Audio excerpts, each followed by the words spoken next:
जिला मुख्य चिकित्सालय मातिचंती दलाल 50,000 टंका मिलिब बोली कही लुटि नेले 10,000 टंका। एभली घटना देखा मिली अनुगुल जिला मुख्य चिकित्सालय। दलाल को हाबुड़े पड़ी 10,000 टंका हराई रोगी संपर्क। अनुगुल मुख्य चिकित्सालय भल चिकित्सा होता हेतु अनुगुल व्यतीत पड़ोशी जिला गुड़िक निर्भर कर फायदा उठाई दलाल। पड़ोशी ढेंकानाल जिला मोटंगा थाना निमिदा ग्रामर मधु सिंह स्त्री जानकी सिंह जड़े पारालिसिस रोगी।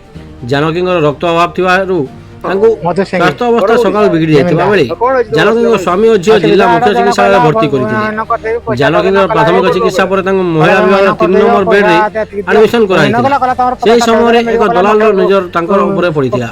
प्रथम दलाल जनक जानकी झील को तलू डाकी तुम सरपंच भणजा परिचय दे तुम माँ को चिकित्सा 10,000 टंका लगे और 10,000 देलापर चिकित्सालय घर को गले 50,000 टंका पाइब विषय कथा तुम बापा को डाक दलाल।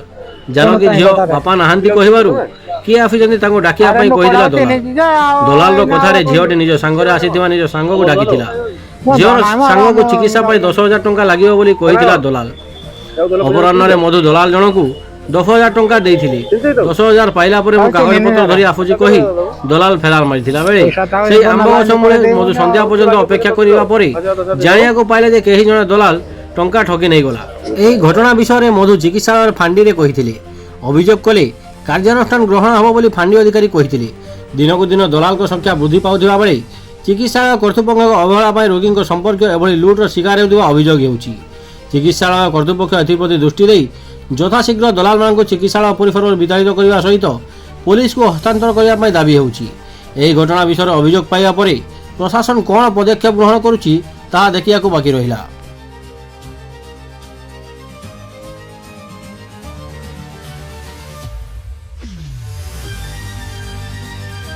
मधु सिंह निमिंदा असुविधा जन कहला महीना करदे पैसा ठगे ना कला कहला भाई महीना करदे पैसा दियो महीना कला कहला तुम 50,000 मिल कहला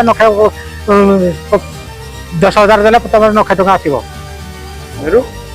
एत धरी जाइए मत देली ये धरी ना जाइए बाबू बाबू देते सीरियस पड़ी घर बाटी मेडिकल अछि कोन चाहू कोन चाहिए सर पिला किन तमे सारे नो कोडाउ चेने जी जा आ ना अथि किनचे माने कोन बंधु हलो बंधु ना मारा हम जाऊ जा तमे कोन जाऊ दले पैसा किनजो किनचे तो ताऊ चेने ने सर टके पैसा दो पैसा ताऊ तो ना लाइन करे दे बोले आउ की बाकी पैसा तो दे दो 10,000 दे दो